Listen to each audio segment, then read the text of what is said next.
সংবিধানের প্রস্তাবনায় জুলাই ঘোষণাপত্রকে অন্তর্ভুক্ত করার পক্ষে নয় বিএনপি। দলটি বলেছে, তারা জুলাই-আগস্ট ছাত্র জনতার অভ্যুত্থানের চেতনা ধারণ করে তার রাষ্ট্রীয় স্বীকৃতি দিতে চান। এজন্য ঘোষণাপত্রের পুরোটা না নিয়ে সংবিধানের চতুর্থ তফসিলে শুধু জুলাই অভ্যুত্থান ২০২৪ যুক্ত করা যেতে পারে বলে মনে করে বিএনপি। সাংবিধানিক নয়, জুলাই গণ-অভ্যুত্থানের ঘোষণাপত্রের রাষ্ট্রীয় স্বীকৃতির পক্ষে বিএনপি। দলটি জুলাই ঘোষণাপত্রকে সংবিধানের মূলনীতিতে অন্তর্ভুক্ত করার বিষয়ে একমত নয়। বিএনপি নেতারা মনে করেন, ঘোষণাপত্রের পুরোটা না নিয়ে জুলাই-আগস্ট ছাত্র গণ অভ্যুত্থানের চেতনাটুকু ধারণ করে স্বীকৃতি দেওয়ার জন্য সংবিধানের চতুর্থ তফসিলে শুধু জুলাই অভ্যুত্থান ২০২৪ আনা যেতে পারে। দলটি মনে করে, জাতীয় ঐকমত্যের ভিত্তিতে ঘোষণাপত্র প্রণীত হওয়ার পর রাষ্ট্র যথাযথ প্রসিডিউর অনুযায়ী এটিকে আর্কাইভ করবে।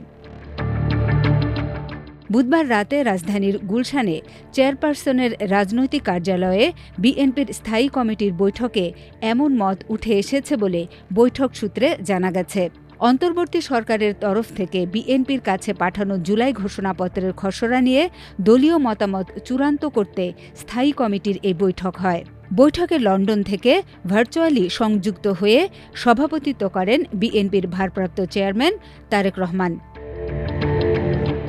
জানা গেছে, বৈঠকে বিএনপি নেতারা বলেন, ২০২৪ সালের গণ-অভ্যুত্থান সংবিধানে স্থান দেওয়া হলে তাতে ভবিষ্যতে জটিলতা বাড়তে পারে। সেক্ষেত্রে কেউ কেউ আবার স্বৈরাচার এরশাদ বিরোধী গণ-অভ্যুত্থানকেও সংবিধানে রাখার দাবি তুলতে পারে। আলোচনা পর্যালোচনার পর ২০২৪ সালের গণ-অভ্যুত্থানের ঘোষণাপত্র রাজনৈতিক দলিল হিসেবে রাষ্ট্রের আর্কাইভে সংরক্ষণের পক্ষে মত দিয়েছে বিএনপি। বুধবার রাতেই খসড়ার প্রয়োজনীয় সংযোজন বিয়োজন এনে তা চূড়ান্ত করে এর একটি কপি ইতোমধ্যে সরকারের সংশ্লিষ্ট উপদেষ্টার কাছে প্রেরণ করেছে দলটি।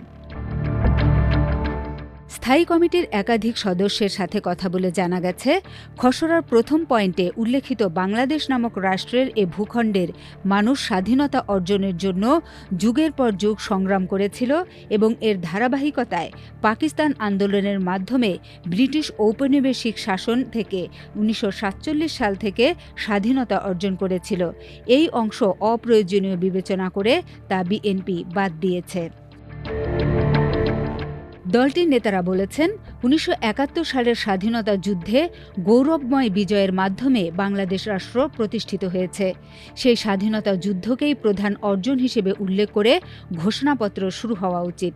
খসড়া ঘোষণাপত্রের একটি পয়েন্টে আছে, যেহেতু পরবর্তী সময়ে বিভিন্ন শাসনামলে রাষ্ট্রের গণতান্ত্রিক প্রতিষ্ঠানগুলো বিনির্মাণের ব্যর্থতা ও অপর্যাপ্ততা ছিল এবং এ কারণে বাংলাদেশের প্রাতিষ্ঠানিক গণতন্ত্র, আইনের শাসন ও শাসক গোষ্ঠীর জবাবদিহিতা প্রতিষ্ঠা করা যায়নি।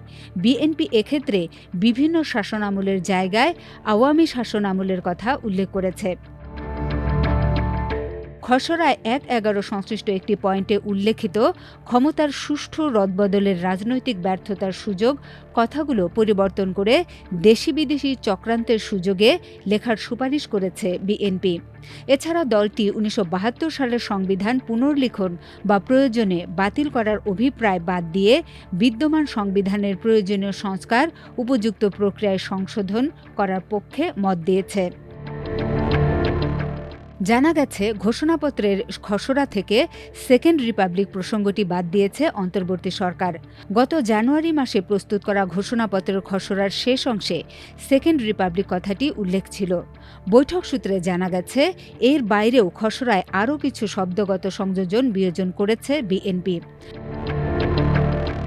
সরকার ও রাজনৈতিক সূত্রগুলো জানিয়েছে, চলতি মাসের শেষ সপ্তাহের মধ্যেই জুলাই ঘোষণাপত্র চূড়ান্ত করতে চায় অন্তর্বর্তী সরকার। আর এটি চূড়ান্ত করার দায়িত্ব দেওয়া হয়েছে সরকারের পরিকল্পনা ও শিক্ষা উপদেষ্টা ওয়াহিদ উদ্দিন মাহমুদকে। মাল্টিমিডিয়া ডেস্ক, আমার দেশ।